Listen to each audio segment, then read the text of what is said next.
जय सर्वांना नमस्कार. जय आदरणीय व्यासपीठ,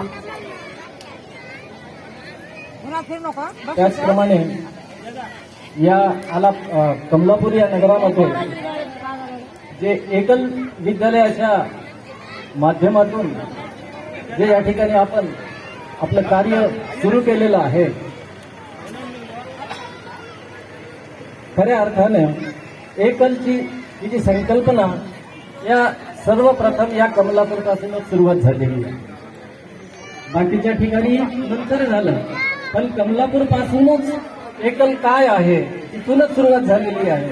आणि या ठिकाणी आलापल्ली अंचलमधील कमलापूर हे गाव आणि इथली एकल संघटना, एकल परिवार, इथले एकलमधील सर्व विद्यार्थी आणि एकलमधील आचार्य हे सगळे जागरूक आहेत, सजग आहेत आणि दक्ष आहेत.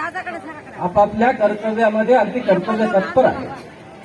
म्हणूनच या ठिकाणी हा जो दृश्य दिसत आहे हे आपल्या सर्वांना मी सांगू इच्छितो की या लोकांच्या अथक परिश्रमामधून हे आज हे नंदनवन या ठिकाणी फुललेलं आहे. मी या ठिकाणी आपल्याला सांगू इच्छितो, गेल्या 2 वर्षापासून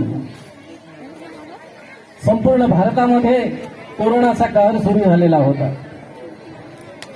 प्रत्येक व्यक्ती घराच्या बाहेर पडत नव्हती. बाहेर जाऊ नको, आपण आपल्या मुलांना सांगतो,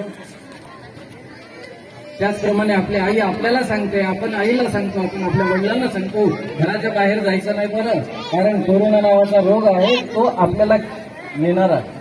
आणि ही वस्तुस्थिती आहे. त्या कोरोनामध्ये गेले अनेक लोक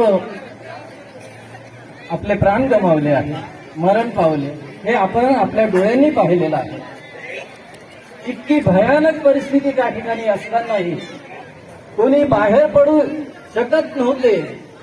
तरीही आमचा एकलचा हा आचार्य, एकलचे कार्यकर्ते आणि एकलचे जे काही आमचा परिवार आहे हे बाहेर राहिले आणि लोकांना सुखरूपपणे घरात ठेवले. काय केले? काढा बनवून पाजणे, कोणतेही वनस्पती जे या रोगासाठी फायदेशीर आहे ते लोकांना सांगणे, घराघरात जाऊन लोकांना समजावून सांगणे की यापासून आपल्याला काय काळजी घ्यायची आहे, या कोरोनापासून आपण कसे सुरक्षित राहू. घराघराच्या भिंतीवर जाऊन घोषवाक्य लिहिणे इतकं सोपं नव्हतं, कारण आलेले आमच्या कार्यकर्त्याला घरात येऊ देत नव्हते, कारण हा काय घेऊन आला होता कोणाच नाही, ही भीती होती. तरीही या सगळ्या गोष्टीवर मात करून प्रत्येकाच्या घरामध्ये, प्रत्येकाच्या परिवारामध्ये आणि प्रत्येकाच्या मनामध्ये आपली जागा करण्यासाठी आमचा कार्यकर्ता त्या ठिकाणी गेला आणि आपले हे कर्तव्य, आपलं हे काम सचोटीने आणि अगदी प्रामाणिकपणे पूर्ण केलेलं आहे. म्हणून सांगताना खूप अभिमान वाटतोय. प्रत्येक जण काम करतो तो कशासाठी करतो? फक्त पोटासाठी करतो. आम्हाला काही मिळालं पाहिजे आणि तेव्हाच आम्ही काम करतो. हे जगातल्या प्रत्येक माणसाचं, प्रत्येक कुटुंबातल्या व्यक्तीचं हे एक उद्देश आहे.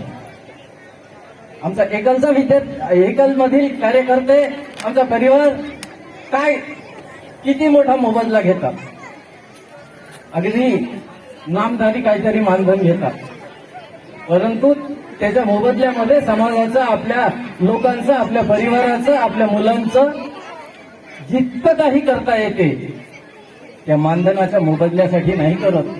एक समर्पणाच्या भावनेतून हे कार्य करीत आहे, समाजाची सेवा करत आहे.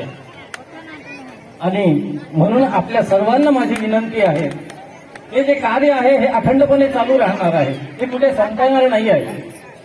कारण आनेवाला आता है आणि जानेवाला जात आहे, परंतु हे जानेवाला जाता नाही, हे येणार आहे आणि हे अखंडपणे, अविरतपणे हे चालू राहणार आहे. म्हणून हे एकलचे कार्य यापुढेही याहीपेक्षा बळकट, सुसंस्कारित आणि संस्कारमय हे जे विद्यार्थी आहे यांना घडवण्यासाठी आपल्या सर्व परिवारातल्या सर्वांना माझी विनंती आहे, याहूनही आपण त्यांना सहकार्य करा.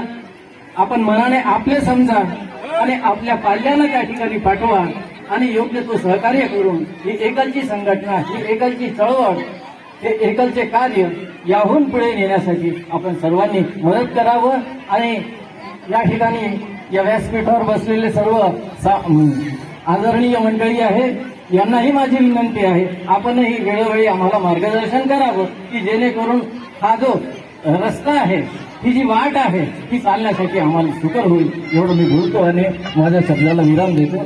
जय श्रीराम, जय श्रीराम.